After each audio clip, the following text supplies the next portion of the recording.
Well, this is my tomatillo bed that I took out. I had 4 tomatillo plants growing here. And I've cleaned out the bed in order to put down something called a cover crop. A cover crop goes in and does a number of different things. It holds the soil structure in the wintertime, as well as fixes nitrogen from the air, puts it back into the soil. Nitrogen is something that tomato plants, tomatillo plants are very heavy feeders of. So it incorporates it, puts it back into the soil. It also maintains the soil structure. In this bed, again, tomato plants that I've mostly taken out. It's in transition right now. This is some purple basil that I planted as well. It's an aromatic herb that you can cook with. In addition, because of the aromatics, it keeps some non-beneficial insects out of the tomatoes.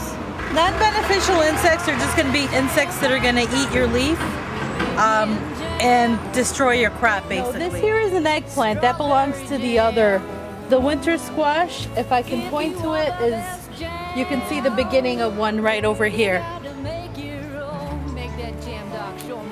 So in this next bed, I have 5 different eggplant, different varieties. They do need to be taken out. The only one that is still fruiting is this white eggplant here. You can see it's a little bit different than what you see in the store, but that's one of the joys of growing your own vegetables.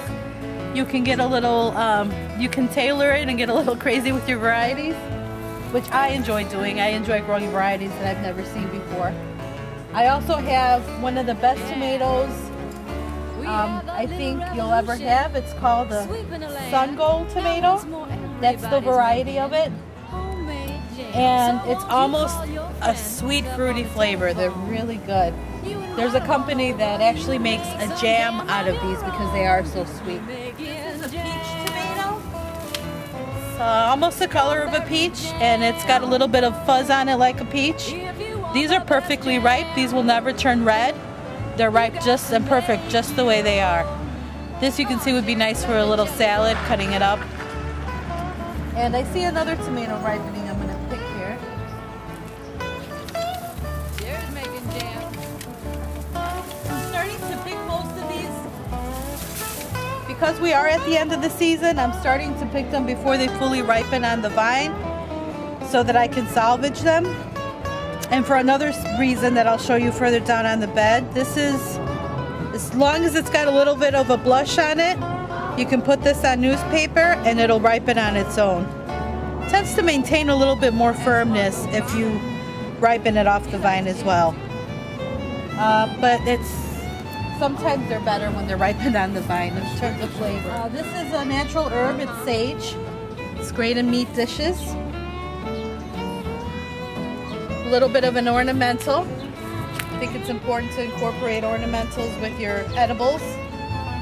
This is another variety of basil. This is more commonly known. It's an Italian Genovese basil. And I've let these flower because there's still pollinators, bees, that are coming off and feeding on this. If you wanted to grow this for flavor, a lot of people tend to clip these flowers, but I rather like having insects in my garden. So these are some peppers. They're jalapenos. I've got 6 jalapeno plants. And you can see these are still flowering. It's rather late in the season for them to flower, but they're still going for it. This is the flower, and out of the flower you'll see a pepper come through. So it's the beginnings of the pepper.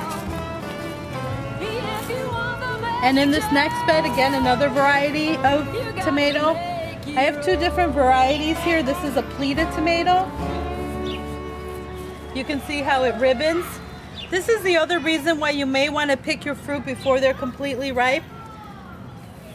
Probably a squirrel has kind of gotten to this one. There's a lot of birds that love to perch on these handmade structures that I've made. So it's hard to tell what's been eating this, but in my opinion, there's nothing wrong with sharing a little bit of your food with nature around you. And here we came up with this, my husband and I built this. It's a trellis system. We got this material at a dollar store. These were $1, and these in packages of 30, I think, were $1. So we came up with our own system. We had no idea we were gonna get such success out of this. This is the second cropping of cucumbers. We had this whole fence completely covered with cucumbers. I was harvesting up to 15 pounds of cucumbers from just 6 plants that I planted, that I put down. And you can see, this is the beginning of a cucumber. It starts as a flower. It develops a little cucumber behind it. And you can see some of them that are a little bit further along.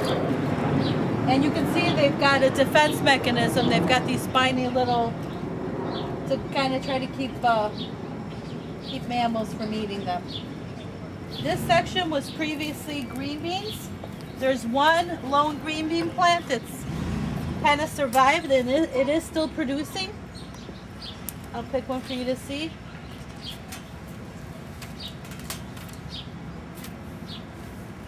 And these are, I love eating these raw. These are just like a salad.